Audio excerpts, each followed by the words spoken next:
राजस्थान में मतदान हो चुका है और नतीजे 3 दिसंबर को आएंगे।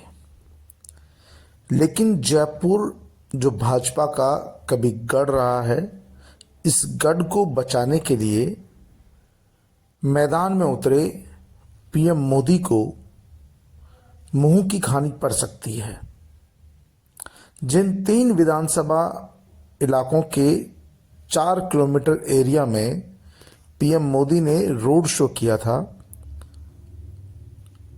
अब तक जो सर्वे आए हैं उनके अनुसार इन तीनों ही विधानसभा सीटों पर भारतीय जनता पार्टी की करारी हार होने जा रही है, ऐसा लोगों का कहना है। हालांकि इसकी हकीकत तो 3 दिसंबर को ही पता लगेगी, लेकिन अब तक जो पार्टी को मिले रुझान, सर्वे और अन्य जो जानकारियां सामने आई है उनके अनुसार किशनपोल विधानसभा सीट पर भाजपा के चंद्रमोहन बटवाड़ा कांग्रेस पार्टी के अमीन कागजी से बुरी तरह हार रहे हैं। हवा महल सीट पर बालमुकुंदाचार्य को भी कांग्रेस के आर तिवारी से शिकस्त खानी पड़ सकती है। आदर्श नगर से रवि नैयर को भी रफीक खान के सामने पराजित होना पड़ सकता है। वहीं माना जा रहा है कि सिविल लाइन सीट से भी कांग्रेस पार्टी के प्रताप सिंह खाचरियावास एक बार फिर से चुनाव जीत सकते हैं। यहां पर गोपाल लाल शर्मा भी कमजोर पड़ रहे हैं। पीएम मोदी के रोड शो में उमड़ी भीड़ और तमाम बातों को देखते हुए माना यह जा रहा था कि पीएम मोदी के रोड शो के बाद जयपुर की जनता जनार्दन का मन बदल जाएगा और यहां भारतीय जनता पार्टी ने वोटों के ध्रुवीकरण के लिए तमाम हथकंडे अपनाए। बालमुकुंदाचार्य पहले दिन से ही धर्म और खास तौर पर धर्म की बात करते रहे और वोटों के ध्रुवीकरण की बात करते रहे, सनातन धर्म को बताने की बात करते रहे, कभी हिंदू धर्म की बात करते रहे। पूरे चुनावी मुद्दे में उन्होंने सिर्फ और सिर्फ धर्म का नाम लिया और कोशिश की कि हिंदुओं के वोटों का ध्रुवीकरण हो जाए।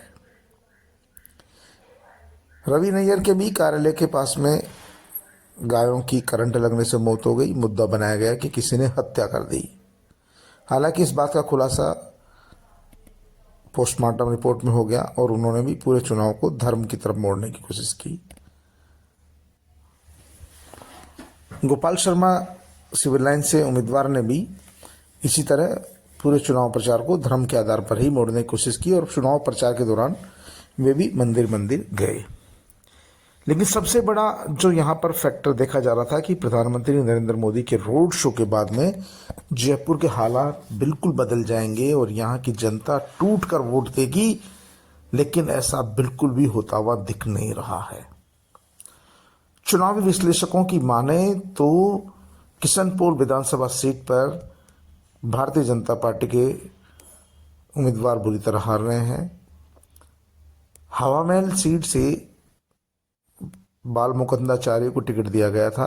हिंदू चेहरा थे, लंबे समय से वो इलाके में मंदिर और मस्जिद की बात करते थे। कहीं न कहीं भारतीय जनता पार्टी को लगता था कि वोटों का ध्रुवीकरण होगा, लेकिन यहाँ भी वोटों का ध्रुवीकरण होता हुआ नजर नहीं आ रहा है और पीएम मोदी के रोड शो के बावजूद भी उन्हें कोई फायदा मिलता हुआ नहीं दिख रहा है। एक तरफ भारतीय जनता पार्टी के लिए पीएम मोदी चमत्कारित व्यक्तित्व हो सकते हैं, लेकिन जयपुर जो बीजेपी का गढ़ था, जिसे जयपुर को गढ़ माना जाता था, वहीं पर जिन 4 विधानसभा सीटों के लिए ये रोड शो किया गया, वहीं पर अगर बीजेपी की करारी हार होती है या बीजेपी को मात मिलती है तो कहीं न कहीं यह बीजेपी के नेताओं को नए सिरे से विचार करना होगा कि हम अकेले पीएम मोदी के चेहरे पर ही सब कुछ नहीं कर सकते हैं, क्योंकि ये माना जा रहा था कि पीएम मोदी के रोड शो के बाद तो पूरे हालात बदल जाएंगे और आदर्श नगर विधानसभा, जहां से पूर्व प्रदेश अध्यक्ष अशोक परनामी का टिकट काटकर समाजसेवी रवि नैयर को टिकट दिया गया है, उनकी अपनी गुडविल है, इसके बावजूद भी वहां से बीजेपी की हालत काफ़ी कमज़ोर बताई जा रही है और राजनीतिक विश्लेषकों और अब तक जो सर्वे रिपोर्ट आई है, जो मतदान के बाद में जो जानकारियां सामने आ रही है, उसके अनुसार वहां पर भी कांग्रेस पार्टी प्लस में बताई जा रही है और भारतीय जनता पार्टी को हार का सामना करना पड़ सकता है। हवा महल सीट से भी बाल मुकुंद आचार्य की हारने की खबरें आ रही है और वो भी वहाँ चुनाव लूज कर सकते हैं। सिविल लाइन से प्रताप सिंह खाचरियावास जो मौजूदा मंत्री है, उनके सामने पत्रकार गोपाल शर्मा जी को टिकट दिया गया था। गोपाल शर्मा जी के लिए भी कहा जा रहा कि एक तरफ 20 साल का अनुभव हुआ, जो लगातार इलाके में सेवा कर रहा था, कांग्रेस के टिकट पर चुनाव लड़े हैं, मौजूदा मंत्री हैं, और दूसरी तरफ एक नए चेहरे को, हालांकि चेहरा पुराना है, जयपुर के हैं, लंबे समय से अखबार निकालते हैं, लेकिन इलाके में कभी काम नहीं किया, तो इलाके के लिए बिल्कुल नया चेहरा था। तो दोनों थे, लेकिन पीएम मोदी की जो रोड शो निकाला गया था, तो इसी मकसद से निकाला गया था कि जयपुर की जो सीटें हैं, तमाम 19 सीटें हैं, उनको साथ दिया जाएगा।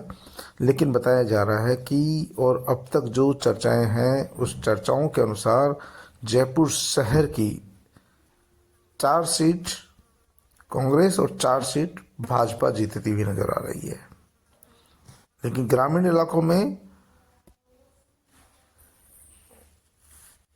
चाकसू, दूदू, बगरू, सांगानेर, आमेर, इन सीटों पर भारतीय जनता पार्टी चुनाव जीत सकती है, ऐसा कहा जा रहा है। और जिस तरह की रिपोर्ट आई है, दूदू में प्रेमचंद बैरवा, बाबूलाल नागर के बीच सीधा मुकाबला है, लेकिन माना जा रहा है कि एन प्रकार यहाँ पर भाजपा जीत सकती है। इसी तरह बगरू में कैलाश वर्मा की जीतने की संभावनाएं जताई जा रही है। चाकसू में रामावतार बैरवा की जीतने की संभावनाएं जताई जा रही है। यहाँ पर कांग्रेस पार्टी के सचिन पायलट के सबसे नज़दीकी सोलंकी चुनाव हार सकते हैं, वेद प्रकाश सोलंकी।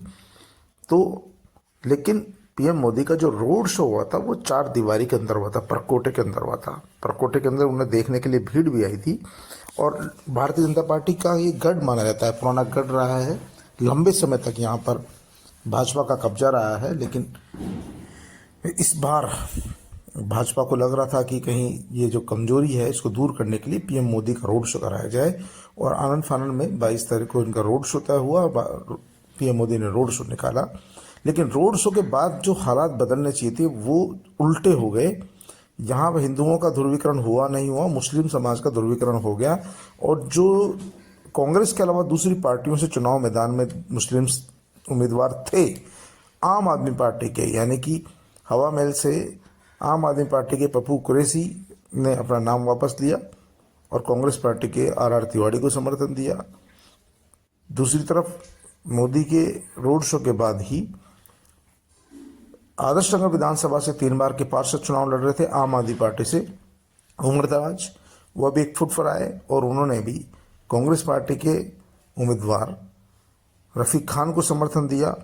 तो कहा यह जा सकता है कि पीएम मोदी के बाद हिंदुओं का ध्रुवीकरण हुआ या नहीं हुआ हो, लेकिन मुस्लिम समुदाय का ध्रुवीकरण जरूर हुआ। और जो लोग निर्दलीय लड़ रहे थे या स्वतंत्र लड़ रहे थे या दूसरी पार्टियों से लड़ रहे थे, उन लोगों ने भी सरेंडर करना उचित समझा और कांग्रेस के पक्ष में वो सारे लोग लामबद्ध हो गए। जबकि हिंदू जो अन्य उम्मीदवार चुनाव लड़ रहे थे, भारतीय जनता पार्टी और अन्य लोग उनको अपने पक्ष में नहीं कर सके। इसीलिए जो राजनीतिक विश्लेषक है वो ये लगातार मानकर चल रहे हैं कि पीएम मोदी के रोड शो का असर जहां पर उल्टा हो गया, यानी कि भाजपा को फायदा मिला नहीं और इसका फायदा मिल गया कांग्रेस पार्टी को।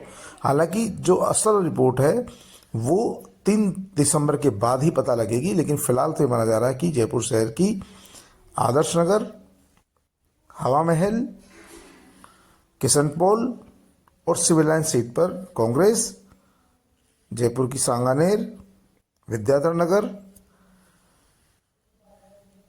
चाकसू, दूदू, बगरू, आमेर सीट पर भारतीय जनता पार्टी चुनाव जीतती हुई नजर आ रही है। बस्सी में भी कांटे की टक्कर है। विद्याधर नगर में दिया कुमारी चुनाव जीत रही है, लेकिन झोटवाड़ा में राज्यवर्धन की सीट फंसी हुई है। उनका मुकाबला वहाँ आशु सिंह सुरपुरा और अभिषेक चौधरी से है। ऐसी स्थिति में जो विश्लेषक है उनका कहना है कि क्या फिर ये पीएम मोदी का मैजिक खत्म हो गया या फिर पीएम मोदी पर यहाँ पर मुख्यमंत्री अशोक गहलोत का मैजिक ज्यादा भारी रहा। अगर यहाँ के नतीजे भारतीय जनता पार्टी के अनुसार नहीं आते हैं, परकोटे की चारों सीट भारतीय जनता पार्टी हार जाती है, तो वाकई में ये बड़ा विचारणीय प्रश्न होगा कि और भारतीय जनता पार्टी के लिए भी, खुद पीएम मोदी के लिए भी, कि उन्होंने एक सामान्य नेता की तरह रोड शो किया है। पूरे 4-5 किलोमीटर वो निकले हैं सड़क पर और उसके बावजूद भी नतीजे अगर उनके मन वाफिक नहीं आते हैं तो जाहिर सी बात है कि फिर इसका मतलब उनका प्रभाव कम हो रहा है।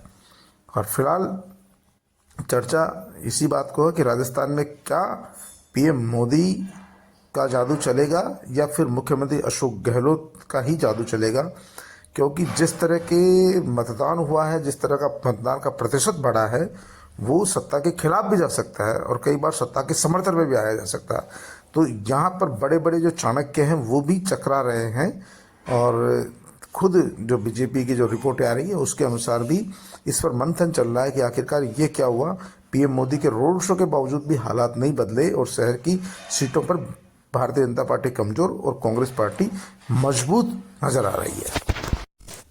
भाजपा के ही लोगों का कहना है कि यदि मोदी अपने साथ इस रोड शो में पूर्व मुख्यमंत्री वसुंधरा राजे को साथ रखते तो इसका सकारात्मक भी परिणाम आ सकता था। हालांकि उनके साथ भारतीय जनता पार्टी के मौजूदा प्रदेशाध्यक्ष सीपी जोशी है, जिनके खिलाफ किसी भी तरह का कोई पूर्वाग्रह नहीं है, क्योंकि वो बिल्कुल फ्रेश है, नए हैं और ऐसी स्थिति में उनके खिलाफ न तो कोई खिलाफ माहौल है और न ही उनके पक्ष में माहौल है। वो अभी बिल्कुल, क्योंकि प्रदेश अध्यक्ष बनने के बाद वो किसी तरह के विवाद में नहीं रहे हैं, इसलिए क्योंकि पीएम मोदी के साथ कार में वही सवार थे, लेकिन फिर भी जो भारतीय जनता पार्टी के स्थानीय लोग हैं, जयपुर शहर के लोग हैं, उनका ये कहना था कि अगर पीएम मोदी अपने साथ में वसुंधरा राजे को रखते तो हो सकता था 1-2% मतों का कुछ इधर उधर हो जाता, उलटफेर। लेकिन मोदी के बाद में जो वोटों का ध्रुवीकरण होना चाहिए था भारतीय जनता पार्टी के पक्ष में, वो नहीं हुआ और इसका ध्रुवीकरण का लाभ जो सीधा सीधा कांग्रेस पार्टी को हुआ, क्योंकि मुस्लिम वोटों का ध्रुवीकरण हो गया, हिंदू वोटों का ध्रुवीकरण नहीं हुआ। वहां पर बंटवारा साफ तौर पर देखा जा सकता है। हालांकि मोदी को देखने के लिए बड़ी संख्या में लोग वहां पहुंचे, आए, तालियां भी बजाई, जय जयकारे भी किए, लेकिन इसका जो चुनाव परिणामों पर क्या असर रहेगा, क्या नहीं रहेगा, फिलहाल जो सर्वे आ रहे हैं वो डराने वाले, चौंकाने वाले हैं। जयपुर शहर की दृष्टि से ऑल ओवर राजस्थान की बात अलग है, लेकिन मैं जयपुर शहर की बात कर रहा हूँ। जयपुर शहर में ये रोड शो किसी तरह फीका पड़ गया।